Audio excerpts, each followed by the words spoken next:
Hi, I'm Jeff Burton. Let's write some songs together.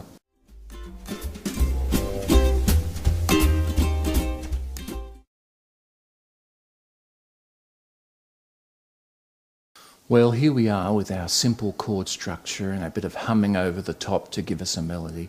Now we come to what many people find the hardest, and that's lyrics. I want to talk to you about three very important features of language that will be really useful to you as we write lyrics. And they are melody, rhythm, and rhyme. Language has its own built-in melody, rhythm, and later on, rhyme. And the best lyrics are the ones that pay attention to that natural melody and rhythm. If I say a sentence like, language has a rhythm and a melody of its own, if you think about, just listen to that very closely, there's a rhythm built in there already. Language has a rhythm and a melody of its own. Language has a rhythm and a melody of its own. Language has a rhythm and a melody of its own. Language has a rhythm and a melody of its own. And if you're using that line in a song, you've got to take into account that natural language rhythm. And also, you don't say sentences robotically. You don't say, language has a rhythm and a melody of its own. You actually vary the tone of your voice.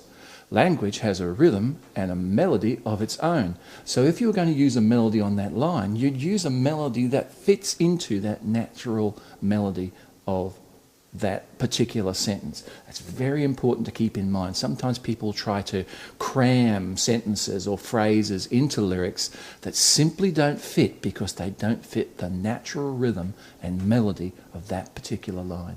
Keep it in mind.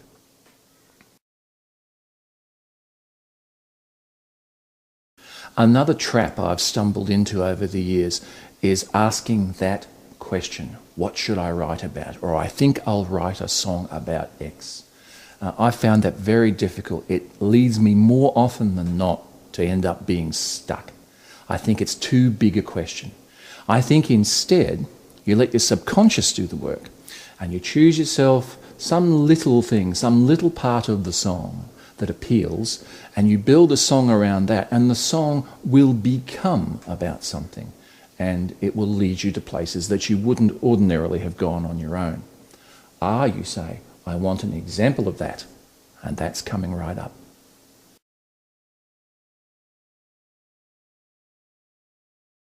One very useful technique I've found is to actually start at the end, to think of your last line, and just find a phrase that appeals to you. In our chord structure, our last line is going to be the G7, 4 and the C, 2, 3, 4. Now, it can be something as trivial as, I've written down here just a couple of examples. And you love me too. And you love me too. There's a last line.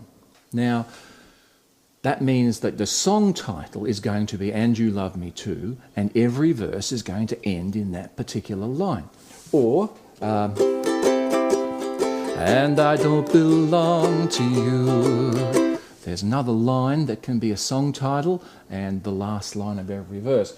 Doesn't have to be as trite as that. Under the apple tree. That's still a bit trite. You can write any kind of song you like, just think of the ending, the last line. Maybe you want to write a song of social insight. What did the president know? You know, I'm trying to pay attention to the natural rhythm of the particular sentence that I'm using or particular phrase I'm using. Start with the end. Also, you might notice that I've chosen phrases that end in long vowel sounds. R, A, E, I, ooh, oh, those kinds of things, because there are plenty of rhymes that will go with those kind of words. And one of the, I guess, limitations of this kind of technique is that the second line of our chord structure and melody will have to rhyme with that last line. And so if you're going to write 4 verses of song, you're going to have to come up with 4 rhymes for that last line. You need to keep that in mind, so don't write yourself a last line that inhibits where you can go. So there's a start for you. Let's keep working on it and write songs.